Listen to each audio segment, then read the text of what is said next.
Algo está mudando nos últimos dias e o mercado começa a apostar cada vez mais numa eventual vitória de Flávio Bolsonaro nessas eleições. Muito embora o Lula continue sendo o favorito, as chances do Flávio ganhar são bem mais altas que muitos imaginam. E é isso que eu quero mostrar nesse vídeo, mas eu quero aproveitar e fazer um exercício de futurologia, prevendo o que aconteceria com dólar, com juros, com bolsa, especialmente nos primeiros dias e semanas após a eleição, e também o que aconteceria com a nossa economia. E no fim do vídeo eu quero mostrar como o mercado está aumentando essas apostas numa possível vitória do Flávio. E não tem como a gente entender os reflexos no mercado sem conhecer as diferenças nos programas de governo de ambos candidatos. E eu joguei aqui os planos no Claude para fazer uma análise usando a IA, mas com a revisão de humanos, para que a gente pudesse contrastar sob algumas óticas. Por exemplo, aqui eu separei 6 principais, mas eu vou focar mais na questão econômica. Primeiro, o dualismo ali, Estado e mercado, ritmo de ajuste fiscal, abertura comercial, segurança pública, regulação ambiental, política externa. Em todos esses critérios, Flávio tem uma pontuação maior do que Lula, que está aqui em azul, Flávio está em marrom. Especialmente no que diz respeito à economia, na visão de mais mercado e menos Estado, de retomar a liberalização da nossa economia, retomar o plano de desestatização, o PND, que está também isso descrito no programa do Flávio, assim como outras frentes de privatização e de políticas mais sensatas, pragmáticas, a diferença não poderia ser mais gritante. Eu não estou dizendo que um governo Flávio seria o Milei ou o mais liberal do planeta, mas sem dúvida alguma que é muito mais pró-mercado e muito mais sensato, identificando os reais problemas da nossa economia. E a gente pode dizer até que um governo Flávio seria a continuação do governo Jair Bolsonaro, pelo menos quando a gente entende a equipe que está sendo formada. E neste momento já temos alguns anúncios de integrantes da campanha e que possivelmente fariam parte do governo caso ele seja eleito. A Daniela Marques, que está dando show em várias aparições, em debates, em entrevistas, em declarações, ela já está sendo vislumbrada como uma potencial ministra da Fazenda, ela que foi também presidente da Caixa em 2022, e seria um nome bastante forte para uma pasta da economia da Fazenda. Adolfo Saxida também, que esteve no governo Jair Bolsonaro, junto com Paulo Guedes, é outro nome muito forte para a economia, que traria essa sensatez e que priorizaria o que o Brasil realmente precisa hoje. E aqui eu preciso voltar a falar do ritmo de ajuste fiscal, porque essa é a questão mais urgente que nós temos hoje. O fiscal não para de piorar. E quando a gente acompanha os debates, e teve um recente com os coordenadores de campanha, em que participou a Daniela Marques, o Kim Kataguiri para o Renan Santos, a Cristiane Schmidt para o Caiado, o Alexis Fontaine para o Zema e o Dario Durigan para Lula. Assim, é impressionante. É uma contínua insistência de que o fiscal está bem, eles estão controlando, o arcabouço está ok, a dívida só está aumentando por conta da taxa de juros, esse é o problema, e o que eles podem fazer, estão fazendo, então não há nenhum motivo para alarde. Essa é a visão oficial, e é isso que o Durigan tem falado. Inclusive, no programa do PT, eles dedicam boa parte das dezenas de páginas a explicar como a taxa de juros é o grande culpado, é o vilão da nossa economia, é isso que faz o déficit crescer, e essa é a grande variável que precisa ser melhorada, alterada, como se ela não fosse apenas um sintoma do problema fiscal, problema de gasto e problema de endividamento. Enfim, essa é a visão deles, e quando os dados são divulgados, e hoje tivemos aqui, inclusive, o relatório mensal da dívida, e que mostra a piora constante do perfil da dívida. Eu não quero me estender muito aqui, mas é preciso pontuar para que fique bem claro o que está acontecendo. Novamente, houve um aumento da quantidade de dívida atrelada à Selic, taxa flutuante, pós-fixada, que aumentou agora para 51,1%. Então, mais de metade de toda a dívida emitida pelo governo está atrelada à taxa Selic. Então, se a Selic aumenta, aumenta o custo direto de despesa de juros pelo governo. E isso demonstra que o governo não está mais conseguindo rolar a sua dívida colocando uma dívida melhor. Deixa eu até voltar aqui só para mostrar o que aconteceu no mês de julho, que foi horroroso em termos de rolagem da dívida. Total de emissões da dívida interna, 198 bilhões de reais. O que a gente teve aqui foram pré-fixado 66 bilhões, 67 bilhões, atrelados à inflação, pouco mais de 7 bilhões, e taxa flutuante, então atrelada à Selic, 124 bi. O que significa que mais de 62% das emissões em julho foram atreladas à Selic. E claro que o governo ele é obrigado a revisar o seu plano anual de financiamento e mais uma vez revisam para cima. Agora, o que era mínimo e máximo de composição da dívida atrelada à taxa flutuante aumentou.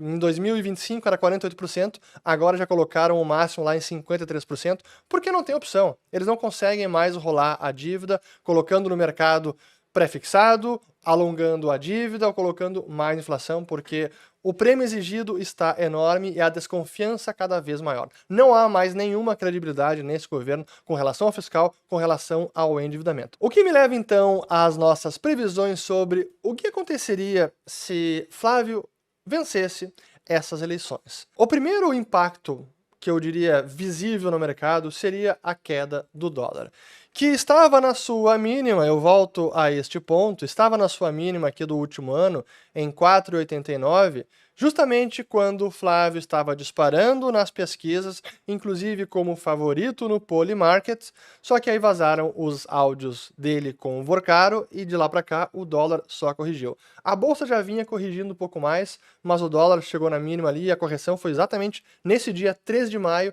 quando vazaram os áudios. Pois, voltando a uma possível vitória de Flávio, possivelmente esse movimento de dólar seria novamente de queda, nosso câmbio se fortalecendo, com a conjuntura externa favorável para a nossa moeda, porque o governo Trump, o secretário do Tesouro Scott Bessent, querem desvalorizar o dólar, e se aqui internamente nós temos um novo governo que vai tomar as medidas corretas de controle fiscal de verdade, isso já de cara provocaria um choque de expectativa e daria um gás de otimismo, de confiança, que o mercado se antecipa e logo precifica isso. E a forma mais rápida de precificar um otimismo e uma mudança de regime de governo, de regime fiscal, é com o dólar desabando, e possivelmente é o que veríamos se isso acontecesse. Da mesma forma, a bolsa voltaria a subir, e não é apenas as grandes empresas e bancos, Vale, Petrobras e grandes bancos, mas a bolsa como um todo. O Ibovespa, que chegou a tocar os quase 200 mil pontos ali em abril e ensaiou uma queda até 166 mil pontos agora em agosto, quando Lula estava como franco favorito, mas está havendo uma mudança considerável, já vou explicar o porquê dessa mudança. E então o Ibovespa nesses últimos dias até teve um movimento bem forte de alta, apesar dos estrangeiros que saíram bastante em agosto.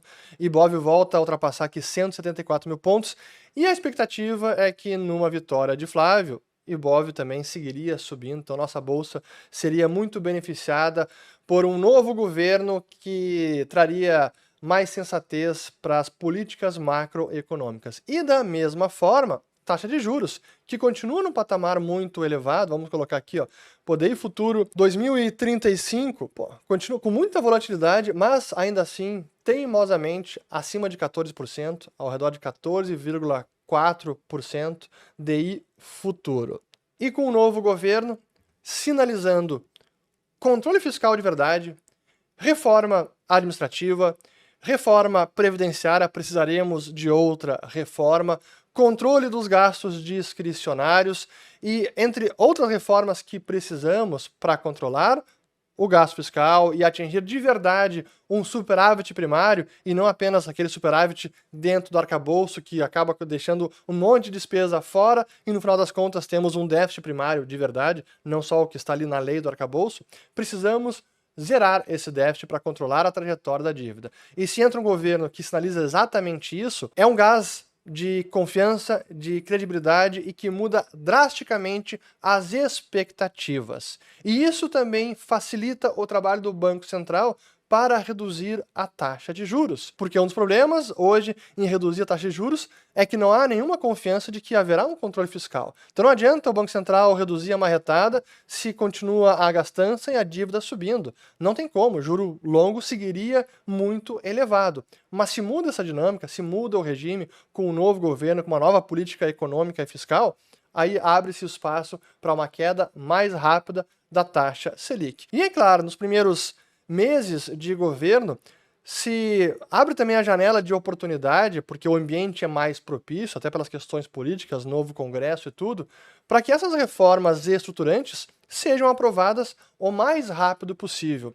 Então, logo nas primeiras semanas e meses, com uma vitória de Flávio e um governo pró-mercado assumindo, isso por si só pode gerar o início, ou provocar o início de um ciclo virtuoso da nossa economia, e que, claro, quem precifica isso antecipadamente é o mercado, pela bolsa, pelo dólar, pelos juros futuros. Então, essa seria a minha expectativa de reflexos no mercado caso tivéssemos uma vitória do Flávio. Mas claro que isso não está garantido, mas eu preciso agora mostrar o porquê dessa mudança agora de probabilidades com a candidatura do Flávio. Eu primeiro retomo o Polymarket, até porque eu já citei ele, que depois ali do Flávio, no dia 13 de maio, teve o áudio vazado, ele caiu bastante e chegou nas mínimas ali de 22%, até mais recentemente aqui, em julho, chegou em 23%, até com o Renan Santos ensaiando uma recuperação, mas depois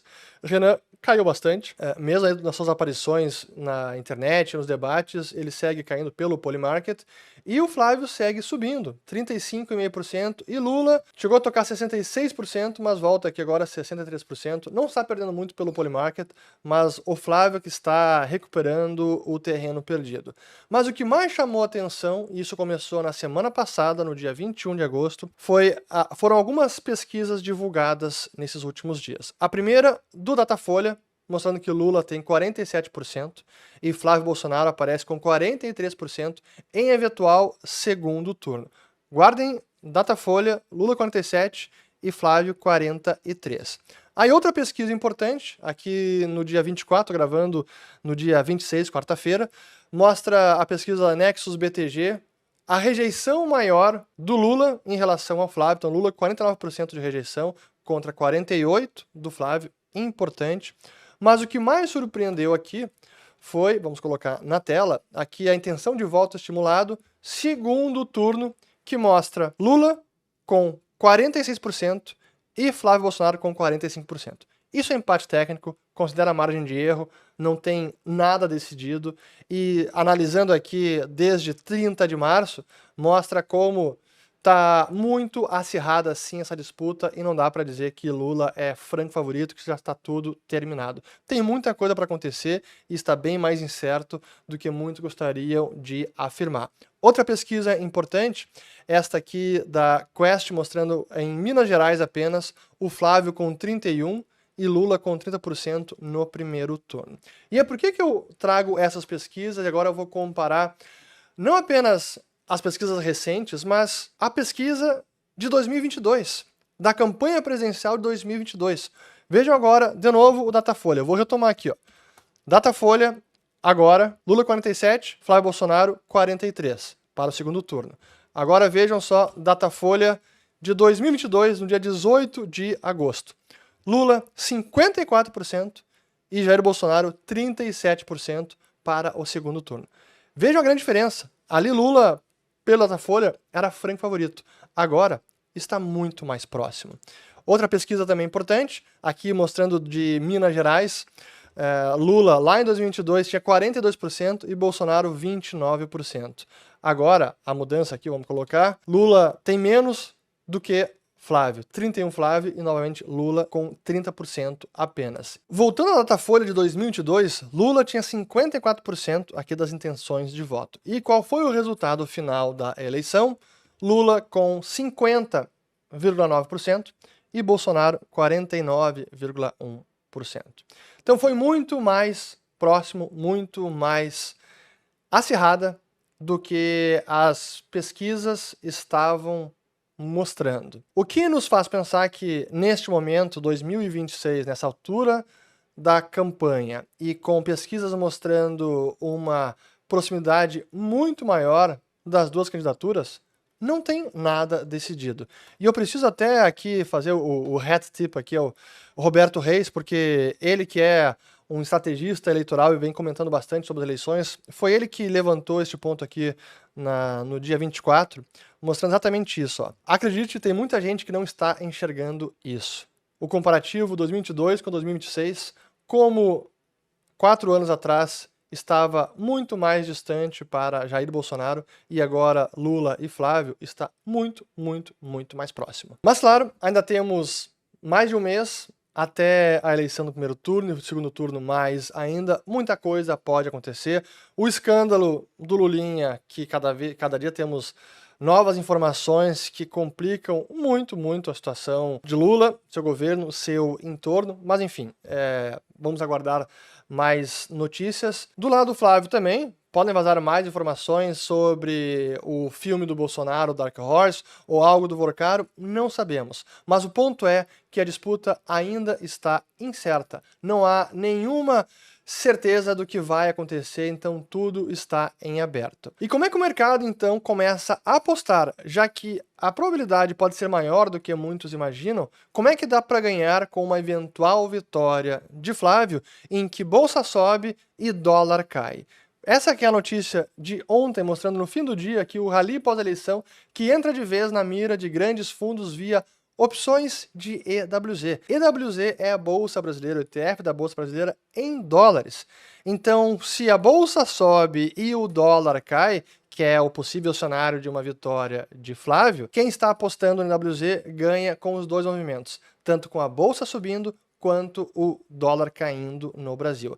E a forma pela qual os investidores estão fazendo, que foi identificada no mercado nessa terça-feira, é por meio de derivativos com opções de compra, algumas estruturas um pouco mais complexas que travam o limite de alta, mas ainda assim mostra como o mercado está aumentando as apostas, porque o famoso e se? E se Flávio levar, como é que o mercado, os investidores podem participar dessa festa de alta da bolsa e queda do dólar. Mas, novamente, nada disso está garantido, é uma forma de apostar no rally da bolsa, numa eventual vitória de Flávio Bolsonaro.